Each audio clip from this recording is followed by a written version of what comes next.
You know what really grinds my gears?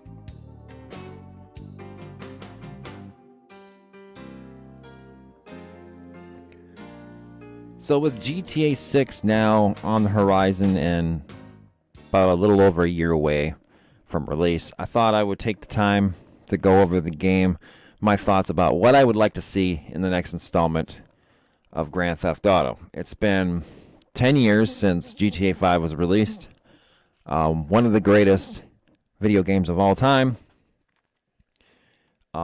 There's a lot of features in that game I would like to see in the next installment. There's some features in the game I don't want to see.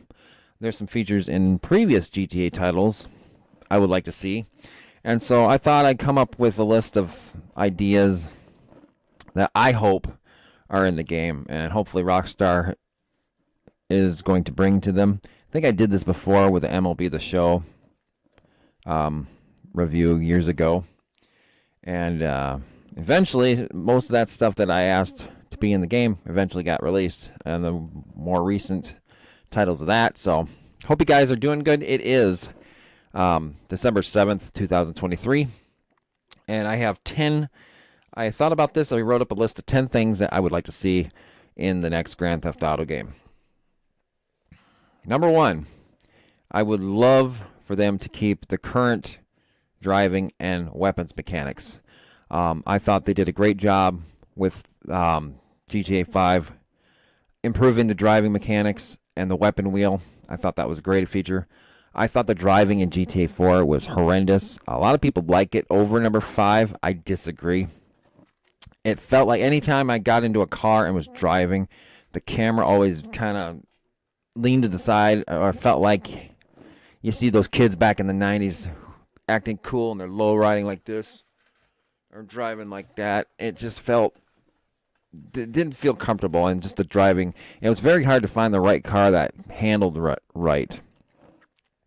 Whereas in GTA 5, it was cleaned up immensely, and adding the weapon wheel where you can hit the trigger, and then the wheel comes up and you can choose any weapon you want. I like that. They brought that into the definitive edition with with GTA 3, San Andreas, and Vice City. I hope they bring that back. That was a great idea. It made things a hell of a lot easier. And hitting L1, you got a weapon drawn, and you want to quickly undraw it or draw it. You hit that L1 button. I think that is one of the top things I hope they bring back in GTA 6. Number 2, I want more customization options. The customization options in 5 were good. Could have been better. Certainly was better than GTA 4. There was a little bit of customization in that, but not a lot. I think the most you could do with Nico is new clothing, and that's about it. You couldn't customize your car. You take it to the paint spray, and it would just give you whatever it decided. It was back like the GTA 3 Vice City days, where you just go to the paint spray, it would paint your car. The car customization came into play in San Andreas, which was awesome. And then it went away for GTA 4, but thankfully it came back for 5. Maybe some more customizations, more options for hairstyles and clothing.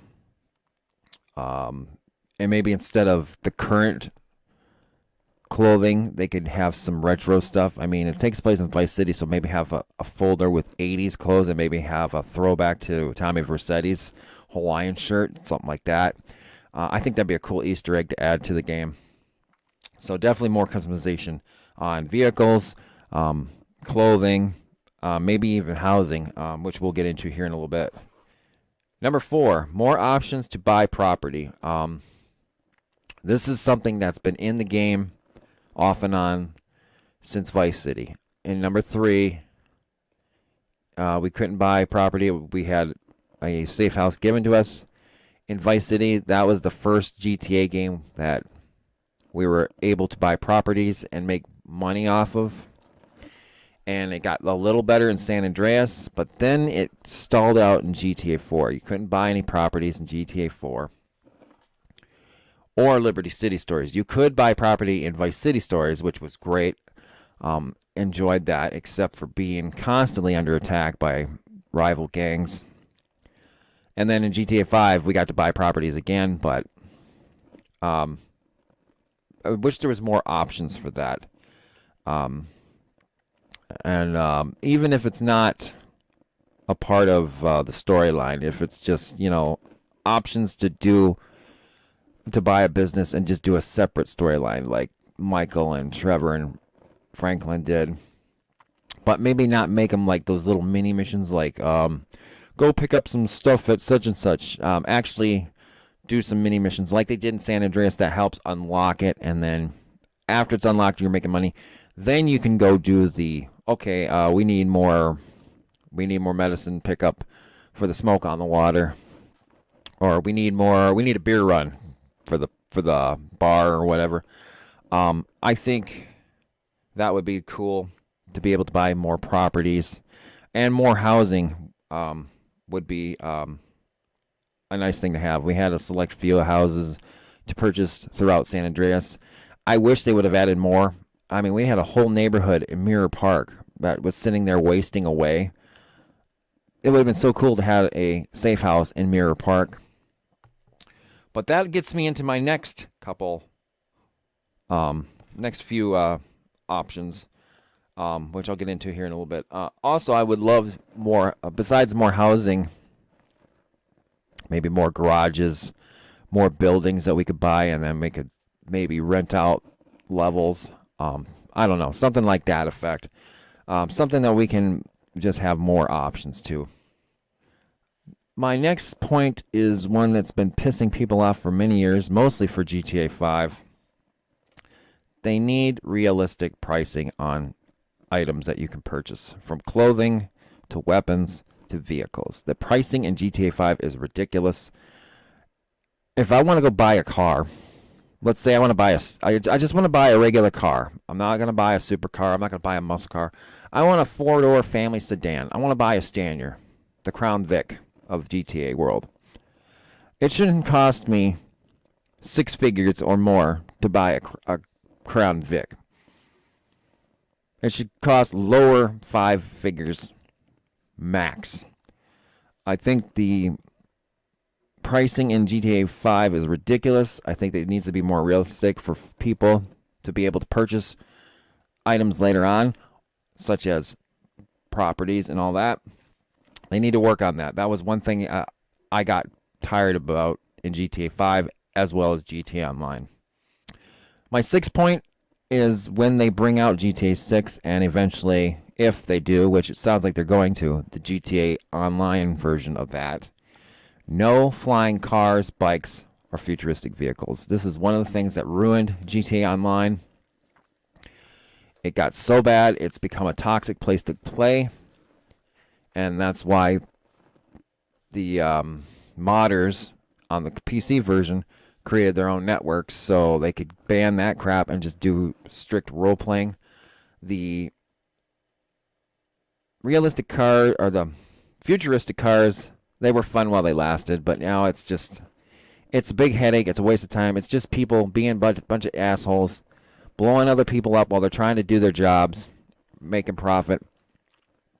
The flying bikes, the Deluxo, DeLorean, the Batmobile, and all these futuristic cars that really don't exist in real life. They need to get rid of it. I want a more realistic video game. I want to go back to the basics. And worrying about somebody flying around in a flying bike is just ridiculous.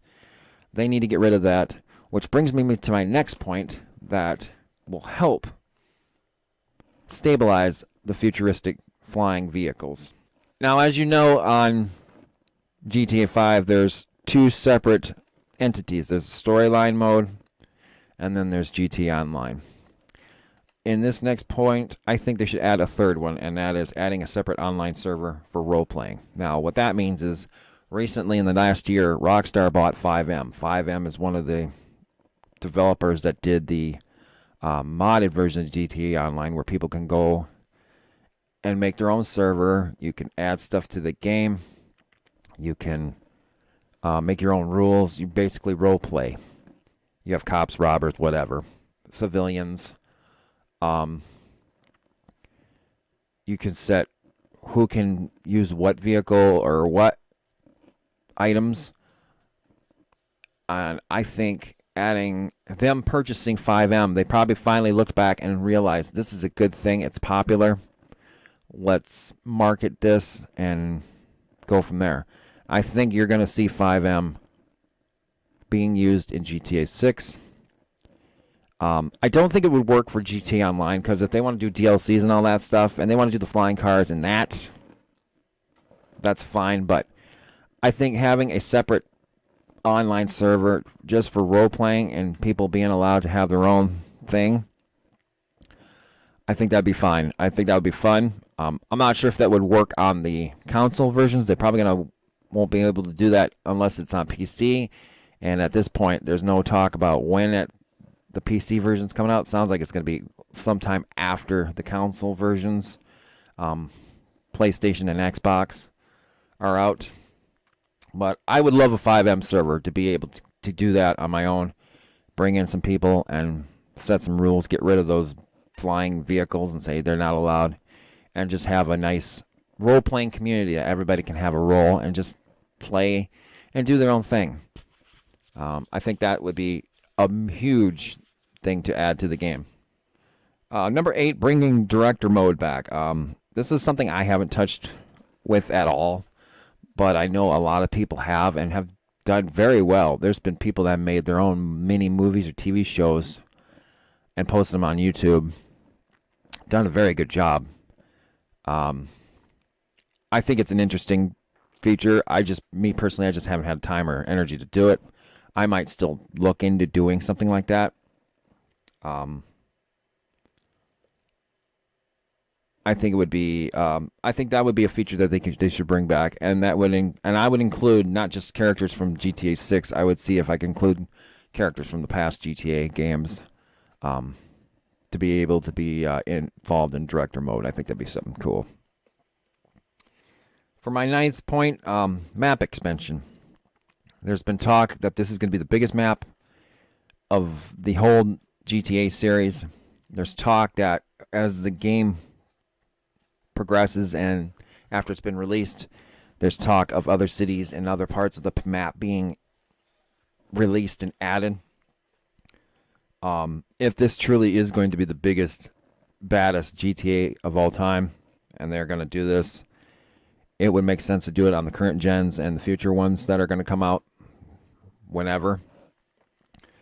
I would not be against a map expansion that connects Vice City to like a new city, like they did with GTA 5 and Cayo Perico. However, on that one, it wasn't really included for free roam. We couldn't go to Cayo Perico to free roam. It was just as soon as you went there, you're back looking at surveilling. What's his name? I can't remember his name. The Baron's lot and trying to plan the heist. I think we should have been able to go to Cayo Perico and just enjoy ourselves there. And I hope they do that with this next game. That allows us to go from city to city. I kind of want something where we can go, like we had 3 major cities like we did in San Andreas when we had Fierro, Venturas, and Los Santos. Not sure if they're going to add those 2 back as a map extension. That'd be cool. I would love to go back to those 2 cities. Maybe that'll be a future title way off in another 10 years or whatever. Carcer City, they've always talked about Carcer City over the years since GTA has been around. There's talk about going back to Liberty, talk about going back to San Andreas with Los Santos. But I think a map extension would be awesome, and I hope it does come to fruition, as long as it's available in free roam, and not like they did with the Cayo Perico. I think that was a big mistake to not include that in free roam. And my last one is just a simple one. I don't know if they've already thought of this or not, but I hope that in the game somewhere they include a tribute to Ray Liotta and Burt Reynolds. These 2 men were on the original Vice City on the PS2 days. Everybody knows Ray Liotta is the voice of Tommy Vercetti, one of the greatest protagonists, if not the greatest protagonist in GTA history. Ray Liotta passed away last year, the year before. I think some sort of tribute to him and his character, especially now we're going back to Vice City, I think it's warranted. I know they don't cross-reference the 3D world, the PS2 world, and the HD world, but I think in this instance, I think it should be accepted. Maybe not by mentioning it, but just giving them, putting their name on a building or a bridge. And the same for Burt Reynolds. He was the voice actor for the character Avery Carrington. Avery's the businessman that met Tommy and became good friends with. I think those two guys, would be doing a tribute to them by naming a bridge or a building after them, like the Vercetti Estate. For instance, let's say they name a casino after Tommy. So the Vercetti Casino and Hotel. And for Avery, the Carrington Bridge, something like that. I think that would be a nice fitting tribute to both of those gentlemen. And I hope somebody thought about that. I mean, I know they don't want to talk. I know they keep the two universes separate, but I think because they were both important parts of GTA history, I think it would be okay to do something like that in some sort of aspect. That's all I got for now. I'm sure we'll be talking more about GTA 6 in the coming year. It sounds like Take-Two, who is the creator of the game, Rockstar, of course, releases it. They're expecting, I think, first quarter 2025 numbers to be very well. So that usually means it's being predicted that GTA will probably be released in latest is March of 2025. So we got about a year and 3 months to go. So we got about 15 months to go. We got to wait, but it sounds like we're going to get it in early 25. And I'm fine with that. I don't want them to rush this like they did Cyberpunk. Whoever made Cyberpunk, they rushed it, they released it, and it was buggy as hell. And even after all the fixes, and now it's on PS5, there's still some bugs in it, but it's better than it originally was. I've been playing Cyberpunk to get a hold of it before I can even think of showcasing it on this channel. And it definitely has its quirks on it. And I hope they do that with this game. This is going to be probably the biggest video game in history. This is going to blow GTA 5 out of the water. And I know I speak for every GTA player that loves the franchise and is looking forward to this game. Take your time. Yes, it's been 10 years. We've been waiting for it. But we want a game that plays good, looks good, and we don't want it to be crashing and having bugs. As far as what we're going to be getting between now and then, I got a feeling we're going to get another DLC for the GTA Online. I know a lot of people have been talking about maybe a Michael DLC. We've had one with Trevor and Franklin. So where's Michael? And Ned Luke's still working with them. He's been doing a playthrough of GTA 5 and talking about it, and he's enjoying it. He loves it. He still talks about it. The guy that played Franklin still talks about it. Steve Ogg, the guy that played Trevor, he's the only one that's out on it. He's tired of it. So I can see Ned Luke doing a DLC for the GTA Online before they say, okay, that's it, we're done. I doubt I'll be showcasing on the channel. Like I said, when I closed that series off, I'm just so far behind on everything else, I'm just burned out from it. So I do think a DLC is going to be coming, maybe a couple more before the end of next year. And then that's going to be it, and we're going to be transitioning to GTA 5. One more thing I want to say before. Okay, I just thought of another point talking about that. Hopefully when they do launch, if they launch GTA Online 2.0, we'll be able to take our current characters and send them over to the other one. That would be okay. I believe that'd be fun. And hopefully they let us do that. What are your thoughts on the upcoming GTA 6 game? What do you want to see in the game? What don't you want to see in the game? Put them down in the comments.